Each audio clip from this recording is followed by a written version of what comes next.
It is welcome. It is 5/8/2024. If you were not on before, if you hit record, you missed out on my seeing my puppy, Trevi. So she's wonderful and beautiful. So you have to see her some other time. Maybe she'll appear again. But we are today talking about something just as wonderful as a new puppy. We're talking about our talks with publishers, namely Bethany's talk with Disney Hyperion, which was fantastic and exciting. And I'm going to give an update on some of my conversation with some agents over the weekend at the Writers Day Workshop in Detroit. And I don't do a lot of conferences anymore, but I like Writers Day Workshop mainly because they very clear about what they do. So they don't over promise and deliver for authors.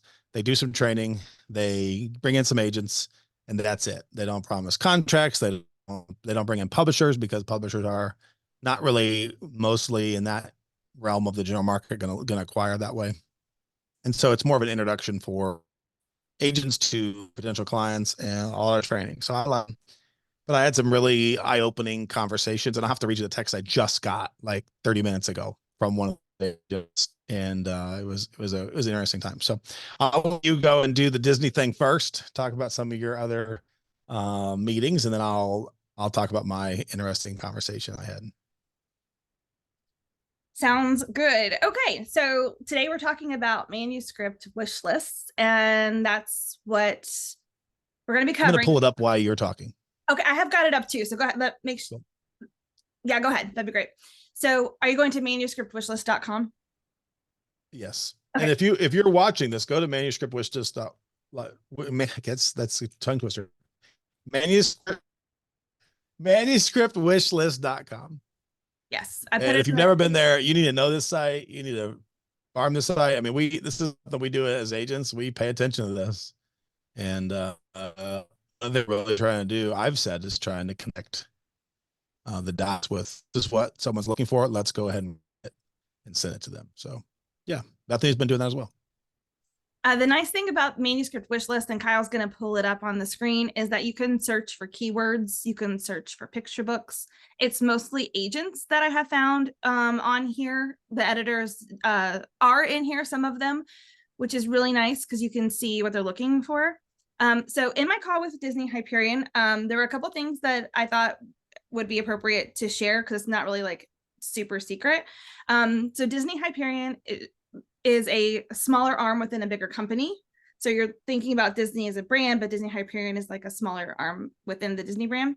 But one thing that they said was that for their publishing house, there is a mandate for franchisable content. So you want to be thinking about your projects. If you're looking at a house like Disney, is it something that could turn into a franchise, or is there a way for there to be merchandise? Is there a way for there to be a film or a show or things like that, things that would go beyond the book? And so that was interesting to hear.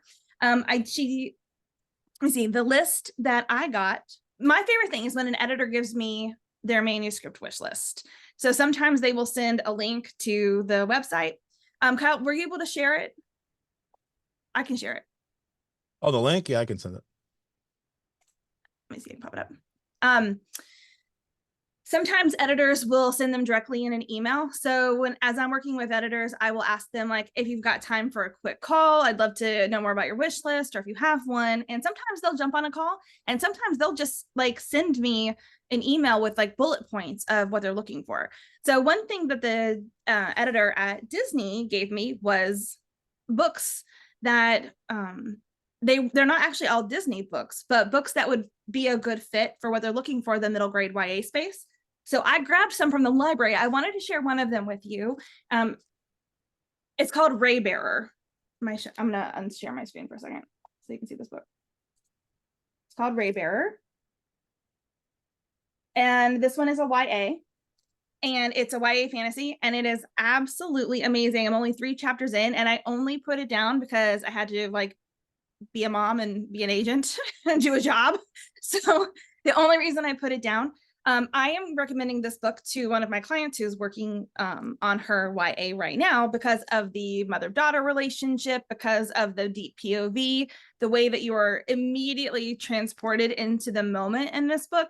So anytime that an editor or an agent has a book on their manuscript wish list, which could be their website or could be on the manuscriptwishlist.com site, you should check it out. And sometimes they'll say why the book mattered to them, which is something that I'm hearing more and more agents talk about regarding comp titles. So comparison titles for your own book. It's great to say that your book is similar to this book, but if you can say why, it also pulls in expectations for what your book is going to be and shows a deeper knowledge of the book and the market at the same time. So I always really, really like that. They are looking for fantasy, but not really science fiction. So like no space over for Disney for the YA. Romantasy is a big thing. Still, I think we're going to see that for a little bit longer. That trend hasn't died yet. So if you're writing romantasy, this is still the time to get it in. And then like spooky horror for middle grade and YA. And I think we're seeing a rise in, I'm hoping, I don't know, because I didn't really pay attention to it since before I started agenting, but it seems like spooky horror for YA and middle grade is something that has been talked about a lot recently. Have you heard that, Kyle? Yeah. Yeah, I mean, it's always been a good category for them, but it's served. Some of the players have stopped writing or died. So it's always, let's find the next generation of writers. I mean, there's going to be a couple of them that come out that make it huge and make it big, and they're going to dominate the market. I mean, that's just what's going to happen. So, but some of those other writers have kind of ceased writing. My last thought about Disney, and then I'll turn it over to you. So along with like horror, spooky, and romantasy for middle grade YA, they're also looking for light and bright with substance. And so it can't just be a story to tell a story.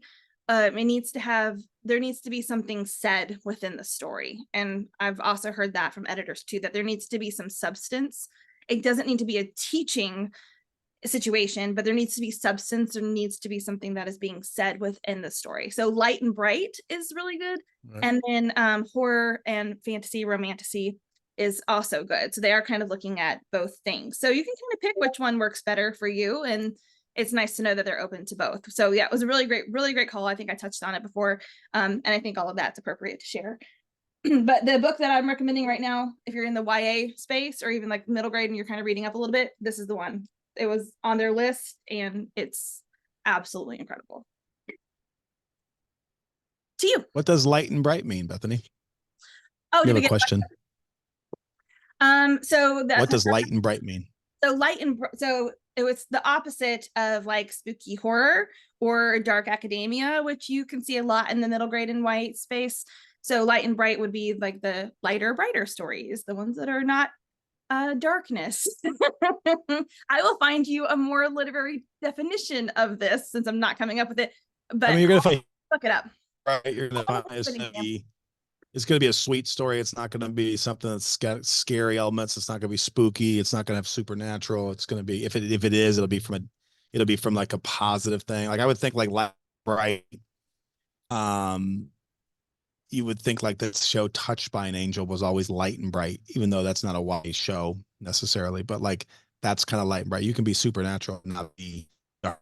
And a lot of them go to dark and spooky. So, so just, it's kind of the opposite. Like think what you think of with spooky.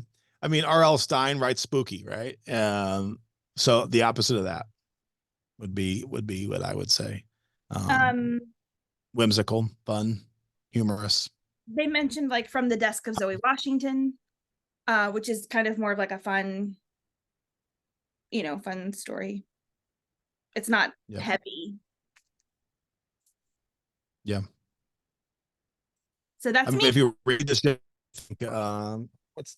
just made a Netflix show a few years back. It's a zombie book and it's light and bright. It's not spooky. It's a graphic novel now. I know what you're talking about, but I can't think of the name. Oh man. I can see it in my head. There's actually a zombie series on Netflix. It's a book. It was a book first. And it's written from the perspective like a middle grade student, and like it's not really scary. It's very humorous, very light, very positive, although they're running from zombies and the whole time. So but it's not spooky elements. It's not got the scary, the jump scare. It's got not it's kind of look not necessarily zombie, but that's just one that comes out to me. Kyle, do you want to pop Um, out and pop back in? Because I think your connection is coming a little out. I can show picture books on Manuscript Wishlist if you oh, want it's to. probably my mic. Can you hear me? Yeah, it's just spotty. I don't know if My mic cord is really bad. look, there's a little Hello. bit of lag. Yeah. Any better now? A little bit better, yeah. Can you guys hear me in the chat? Yes, let us know in the chat. I'm going to show real quick how to look for picture books, since that was the second part of Sandra's question. On Manuscript Wishlist, you can do a search for picture books, and then you'll have agents and editors pop up. But you can kind of go through and see, like, this person's looking for picture books about historical figures who deserve to be known better. They kind of tell you a little bit about themselves. Let's click on Ivan.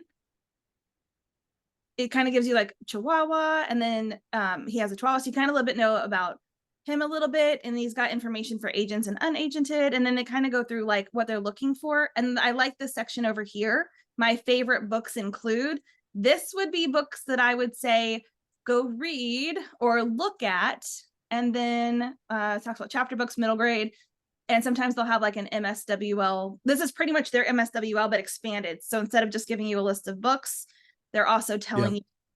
And I mean, the thing is, a lot of stuff I see pitched to me. If you go look at any of the editors that are acquiring right now, it's not even similar to what they're wanting, what they like. And so for some people, they're writing what their interests are, the books they liked when they were growing up, books like that. But that's not the current market, especially in children's picture books. Yeah. So like this is a lot of the stuff is on my website, but I have a lot more information over here on Manuscript Wishlist. So it kind of is like a secondary site to go to. So definitely a place to check out. You can put keywords in there to see what editors or agents are looking for what you're writing. It's a really great place to do research. Okay, Yeah. do you, Kyle? All right. So I had two, I mean, lots of conversations started, but let me check the questions because I saw two messages come in. Make sure we don't skip over. Okay. So I had a conversation with a Random House editor who just recently stepped down and is doing agenting. And then I had a interesting conversation with an agent. House editor basically said, there was a conversation with about 12 agents at lunch over contests.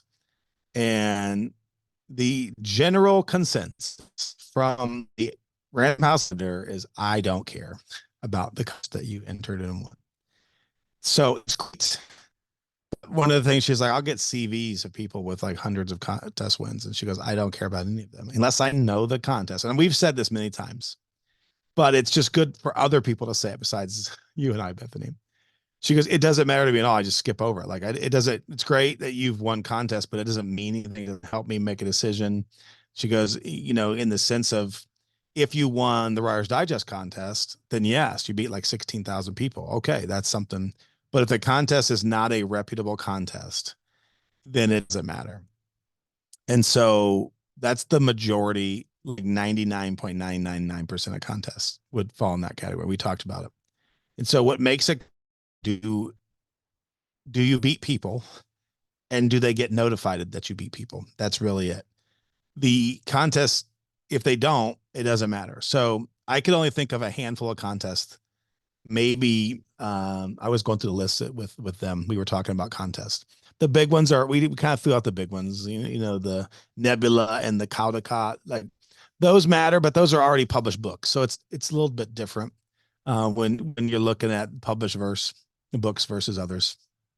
So that's kind of where it all comes out to. And so it's, if an editor doesn't know that you won, I'll just say this. I'll answer this question this way. I see the question. I'm going to answer this way. If there are a lot of categories in a contest, then likely the value is extremely diminished for the agents and editors.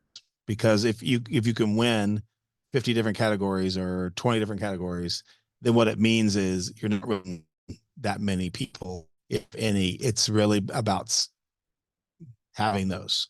One of the reasons that the Serious Writer Contest is different is because we understand the nature of the contest from the agent's perspective and the publishing perspective. So if you win a Serious Writer Award, you're beating hundreds of people.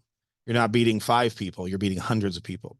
And so multiple category contests. I'll give one because I don't know anybody that works it. I'll give one example. Is the Moonbeam Awards. They're out of Michigan, but I think this past year, let me tell you how many categories they had. It's an insane number. And all it does is people ask me all the time if they should. I think it's called the Moonbeam Awards. Let me see. But it's like what they cautioned. It's Moonbeam Children's Books Award. Let me see the categories. And I'm not like saying if you won this, it doesn't mean that, it's a bad thing. Like essentially winning an award, they said, like, it's great, mention that you win an award, but you don't need to tell me how many awards you won. And it's really not going to change anything from them. It's just nice to know you won an award. But like if you won a big award, it matters. Like categories here. Let's see. I'm looking at the Moonbeam Children's Award. There were 42 categories in picture books, and there were 4 ebook categories. So that's 46 categories. It's for every agent in that room. The Moonbeam Awards would not be anything that would help you. And the Moonbeam Awards it's not cheap. It's $85 per category that you enter. That's expensive for an award that is not going to bring value. So that's something I mean, I'm not going to go through all the awards because I know people that run awards. So, and I don't want it to come across as Kyle says, but like the truth is when it comes to an agent's perspective, if you won something that's extremely significant, it will matter. But there are very few of those in my mind that are for unpublished authors, especially. There are very few. And for published books, you've already got the contracts. So what makes a Serious Writer Award different is you have very few winners over a lot of books. And so I've had editors tell me our awards matter. I've also had editors tell me that other awards don't matter. And so you just have to be really careful. If you're going to enter a category, if you're going to enter a contest, it's great publicity to say I won a Moonbeam Award, but like it's good for you. It's good for you to tell like your fans. It gives you something to talk about, but it's not going to help you in the publishing aspect at all. And so that's something to weigh, like, should I spend, enter 4 entries into an $85 per category entry, or should I spend $115 in a Writer's Digest, where if I win that, then people are going to really want to see what I've got. So when someone tells me that they placed in the Writer's Digest contest, I look at it every time because they're beating thousands of people and it matters. So, and it matters to people when I submit it and say, hey, this person placed 3rd in Writer's Digest. The end open it up too. You're beating that many entries. So something to be aware of when it comes to the conversation about that. But I think unanimous in our disdain for the majority of contests. One of the reasons why we've changed what we did with Serious Writer contests. That's why ours are different. It's not because we're trying to be different. It's because like we know the other ones are not. We wanted a word that was actually meant something in the industry. And we've been thankful that a lot of people have told us that from the editor perspective, but there are very few that are that way. So not to push ours. If you don't enter Serious Writer Awards, it's okay. You don't have to enter the other ones. But I think what I said in this group conversation was I don't mind my clients winning awards, especially early on in their writing career, because it does give them something to aim to, and it does give them some like encouragement, because this is a very disheartening industry. And I got like a lot of nuts from that, because I always have clients who also deal with all the disheartening, wait and the rejections. So sometimes when you're being rejected and you win an award, it does offset the sting of the rejection. So I'm not against entering contests. I'm just against authors spending a lot of money on contests that don't matter. So that I think there's a balance there. Yeah.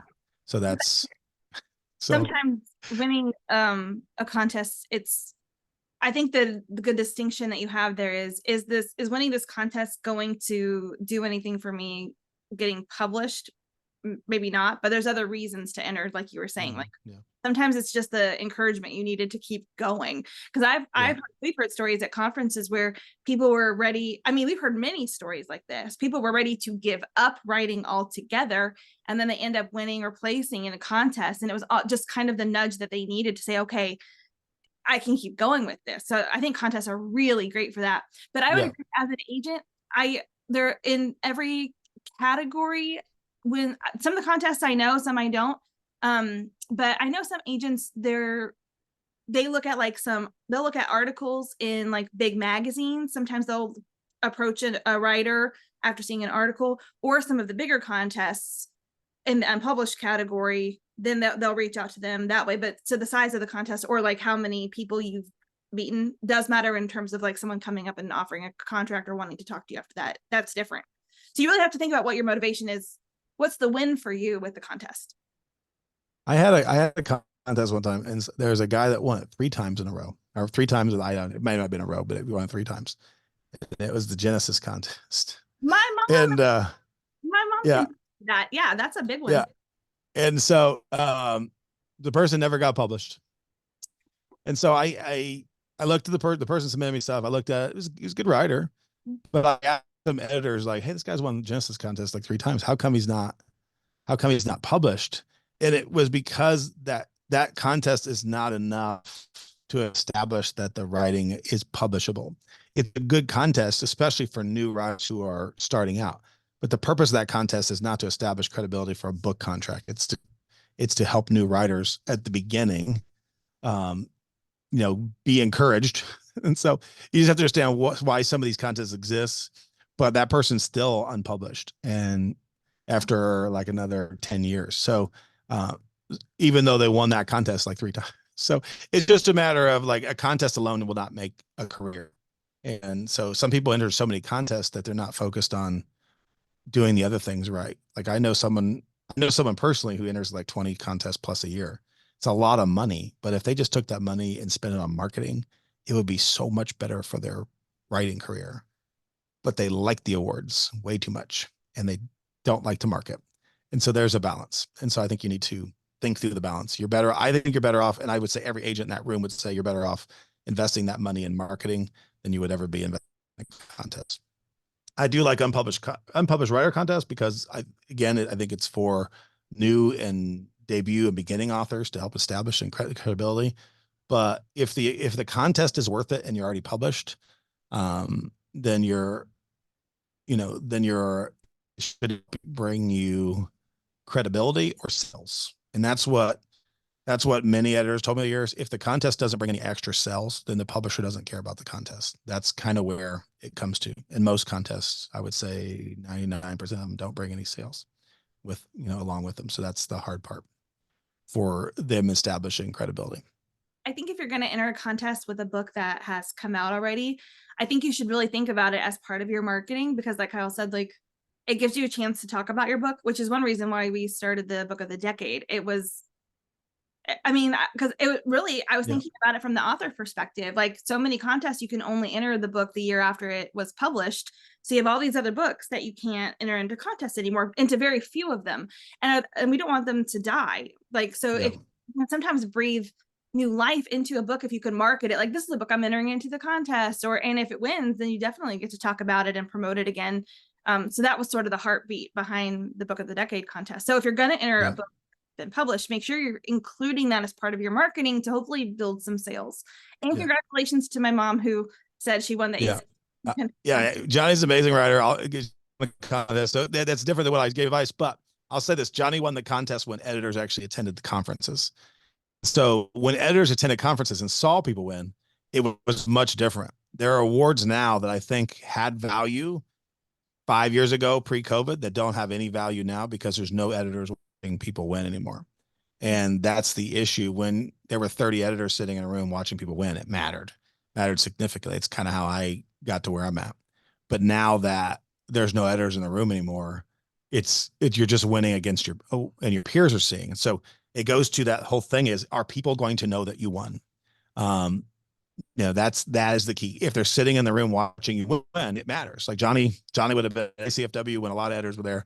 and probably they had some people fighting over her contract because she's a great writer. But those days have changed. ACFW has really struggled to get any editors at the conferences lately, as well as any of the conferences. So we had no editors in Detroit this weekend. So why don't they attend anymore? They don't attend because of COVID. COVID kind of killed all that.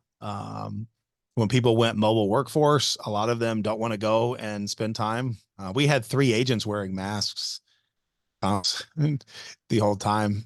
So a lot of them don't want to go because they don't want to pass diseases, germs, whatever. That's still a thing, even though many of us may be like, it's not a thing. For many of these big companies, they still have policies. As budgets got cut at all these companies, they've quit paying to send editors to these conferences and giving them time off to do it. Because if you're going to a conference, you're not working acquiring books. I'll give you an example. Peggy at Worthy used to have 5 people on her team. She never went to conferences. As she had a couple people that would go, but now she's not going to any conferences. She has nobody on her team to her anymore. So Worthy's not going to show up. And so that's what's happened a lot of times. We said last week, if you can go to a big city, big writing city for the market, like if you go to Grand Rapids and Nashville and Chicago for the CBA, you're going to find a conference there that might have some editors. If you go to New York to a conference, you may find some editors there.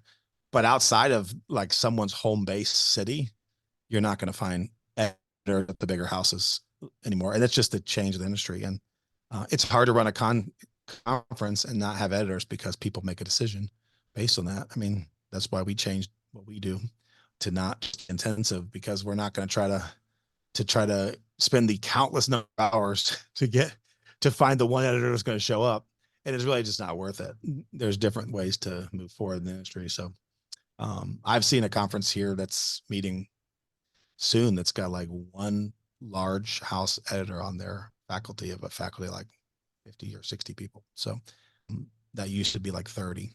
So it's significantly different I these think days. So I think too, for the editors, especially at the bigger houses that require an agent, they don't need to send an editor because an agent is going to most agents go to the conferences and the agents then send the work to the editor. So they don't really need to meet the author first. They can rely on agents to do that too. Like at the writing day workshop I was at here in DC, there was only one editor there. And then the Ohio one is this weekend. I'm doing virtually. I don't even know how many editors, if they're even going to be.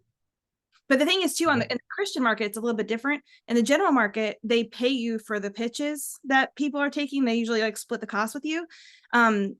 You're asking an editor to come to a conference, but you're not being paid per pitch. You're kind of getting a flat fee. And a lot of times faculty are out of pocket going to conferences. It's not, you're either breaking even or you've made like a very small amount for the amount of time that you spent there. So the return on investment is not always. Yeah. I mean, honest. I'm just being completely honest. Yeah. I mean, I think we try to be honest with people.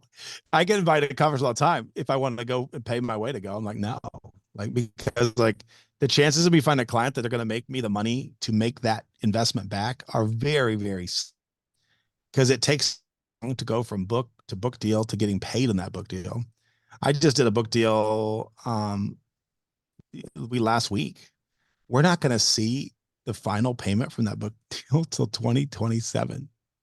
So a third of that book deal I won't see for, it'd be great in 2027. I'll get a check, but there's a big chunk of money I'm going to get 3 years from now. So it's hard to make it worth an editor's time or an agent's time unless they are paid to come, and conferences just don't.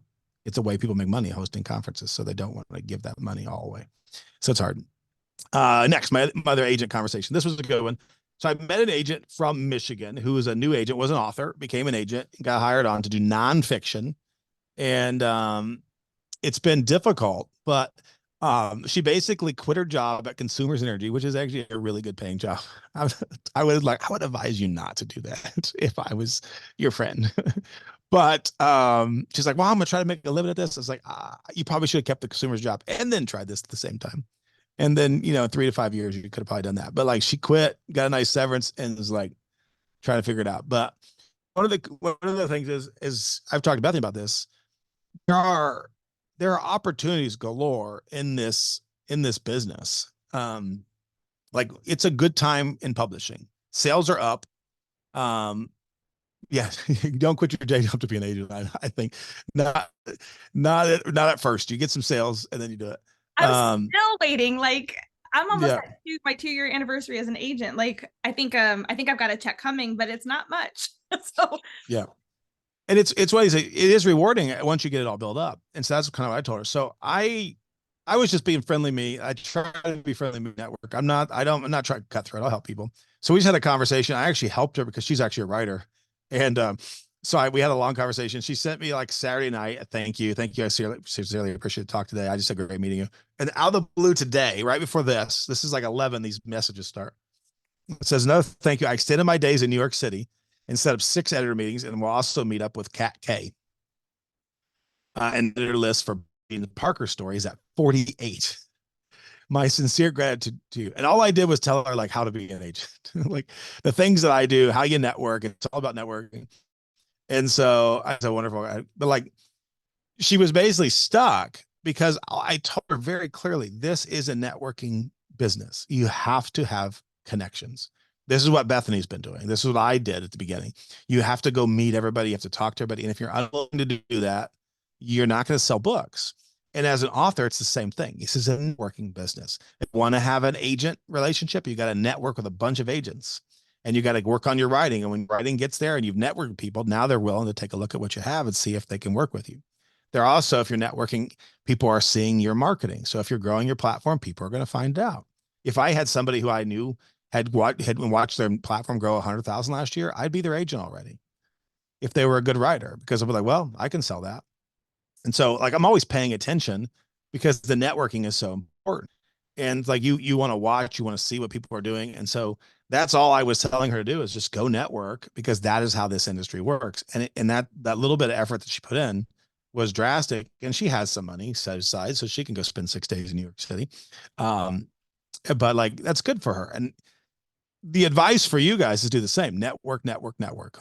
You want to know where to network as an author? It is Twitter and it's LinkedIn. You're not going to network through Facebook, Instagram, general market. Twitter and LinkedIn. And this is going to be general market. If you're a Christian market author, it's not Twitter at all. It's a waste of time. Is LinkedIn. Oh, yeah. Oh, Joy Pit is coming. Hold on. Joy Pit is probably the best pitch event that would be for Christian inspirational market. Let me grab the details because they just reached out to me to see if I would participate again. Let me grab that. Yeah. So I got an issue happening over here. So I'll step back and be back. I got a kid wreck something, I think. Uh-oh. Okay, so let's talk about picture books for a second and Manuscript WishList. So I had an editor from Penguin, one of the Penguin imprints, send me her Manuscript WishList, which is like gold to me as an agent, because then I can look through what they're looking at, like what they need, what they're looking for. And sometimes they will send kind of comp titles, or they'll, like I mentioned earlier at the beginning of this, they'll send books that they would like to see more books like this. So I went on my phone in the library app and just looked for every single one of them.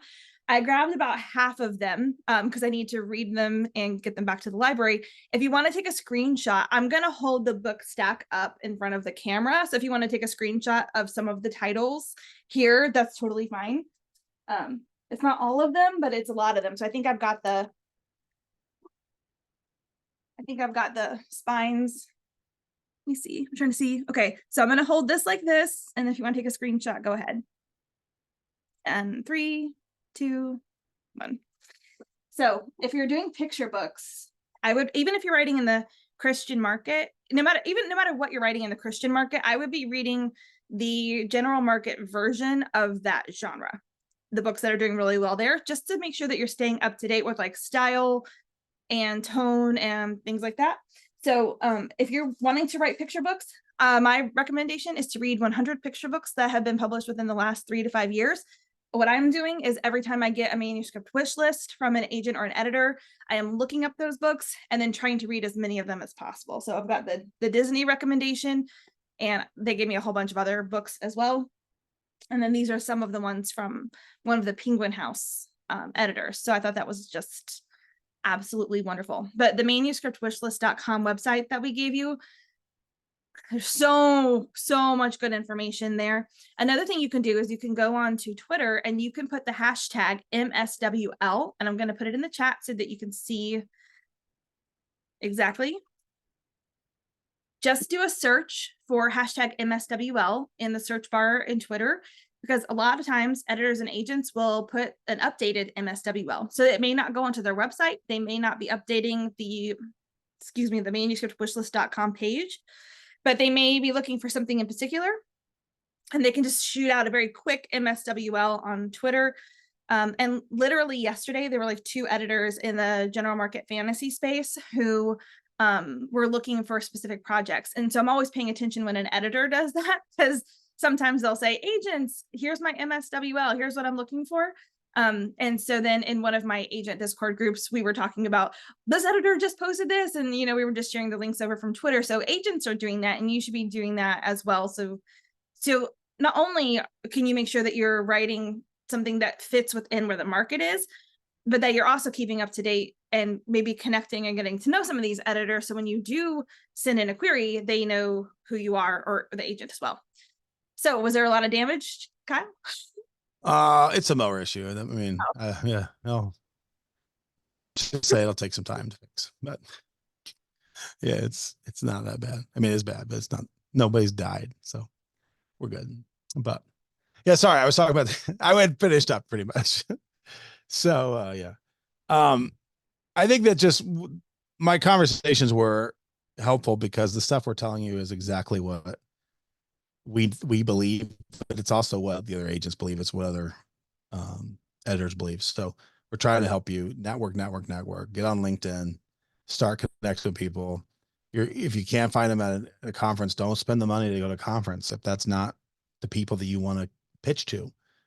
Get in front of them different ways. There are ways to get in front of them, but you might have to go to the conference that the editor you're at is going to. And, that might mean you have to wait and go to a different conference, maybe not the one you like. I know people go to the same conference every year because they got their friends there, but like, if your editor that you want to pitch to is across the country, a different conference, that's the one you should go to if you want to really be about the networking. And that's hard, because that might mean it's not the one in your city. It might be across the country that your editor is going to go to. Some people like Robin are lucky to live in Chicago, so there's more opportunities there. And there's a lot of editors in Chicago. So, but if you're not, you might have to really put some investment of time. And I think the other way is LinkedIn. Try LinkedIn and just reach out. But I'll tell you what I told everybody at the conference: do not, if you auto respond to me when I when I accept your friend request, I'm done immediately. I won't. You'll never hear another word from me. I hate the autoresponder in LinkedIn. So wait some time and generally reach out, comment on the person's post, like be an actual human being. Don't use AI to autorespond to people. They hate it. All the agents were like, yeah, I agree. I hate autoresponders.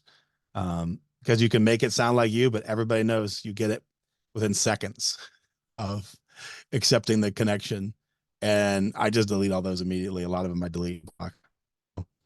That person's not using it to really genuinely have connection. So just be aware of those things, because those other agents all said the same thing. So Joy Pit info. Yep, I've got it. Let me share my screen. So if you go to Twitter X, I searched hashtag JoyPit, but the handle is right here. It's actually at JoyPitch.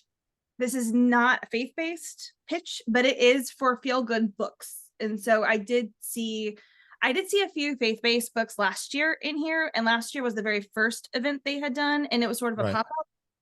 This is one of my favorites. I'm very excited that they're doing it again, because this is the kind of books more like what I acquire. And so if you click on their website here, it'll take you to joypitch.wordpress.com. And let me just put that in the chat for you. And you can just scroll down here. It's June 7th of this year, so it's in about a month. And all of the information is going to be on here. So let me just so if you've not done a pitch party yet, usually the host will have a web page set up with the dates. They're like I said, I just got contacted by them to see if I would participate again this year. So they're going to have a list of editors and agents who have said they will participate on here. So you can check them out. They always have guidelines. Every pitch event is different in terms of how many times you can post, how many, just different things. What likes mean, what retweets mean, that kind of thing. So you want to make sure you read all of this. Then you want to scroll down. Here's the important part, is the hashtags. So when you're thinking about your character count, sometimes these pitch events will limit you to 240 or 280, I don't know, characters, even if you can have more than that, because they're still trying to keep it small. You want to use the age category hashtags because some of these events get very, very big. And so as an agent who's looking, let's say, for middle grade work, I'm going to be searching hashtag joy pit, which you'll also want to have, I guess it's right here. So I will be using the search feature to look for pitches. Sometimes I scroll through, but I'm going to miss some. So I'll be searching hashtag joy pit, and I will also be searching hashtag MG or hashtag PB. So make sure the age category is in there so that editors and agents can find what they're looking for. And I also recommend the genre, using the genre hashtags. Sometimes I will do hashtag joy pit, hashtag I don't know, GN for graphic novel or fairy tale retelling. So that's what this one would be. So you can kind of categorize your book because they will be looking.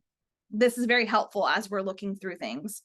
Extra hashtags, there's guidelines here and what they do. So make sure that you're checking that out and reading all the requirements for the different pitch events. But this is one that might be really great. It might be good to participate in this one if you're writing a non-dark book. This would work. And they have a frequently asked questions. So, and it's a great way to connect with other writers and to connect with agents and editors. Like the connection that happens over on Twitter is insane. Yep. In the general market. Yes. Oh, in the general market. well, great. We're out of time. Bethany, tell them I would do Joy Pit this year if you want to tell them to contact me. Yes, I will. Yeah, because that sounds fun. So those are the kind of books that I represent. So yeah, perfect. And so yeah, I would encourage you, most of you that I know, write books that would fit Joy Pit. So I would encourage you to participate. It would be worth your time. There is a Christian fiction category. There's a creative nonfiction category. There's children's picture book category. So it's more than just fiction. Yeah, I would encourage you all to participate. Yeah, I think this is good. So I am sorry that the replay hasn't gone out yet, but I will have both replays out to you today. So it'll be a double feature for everybody. Is that what it is? Are we a double feature? Double feature, yeah. And unfortunately, I just saw my wife walk past my window outside with a metal grinder. So she's heading over to the mower. So to help my son. So that's where I'm going to go right now. I am going to go work on a contract, and it's my anniversary today. So we're going out to dinner. Happy anniversary. Have fun. 20 years. All right. We love y'all. See you later. See you next week. All right. Bye.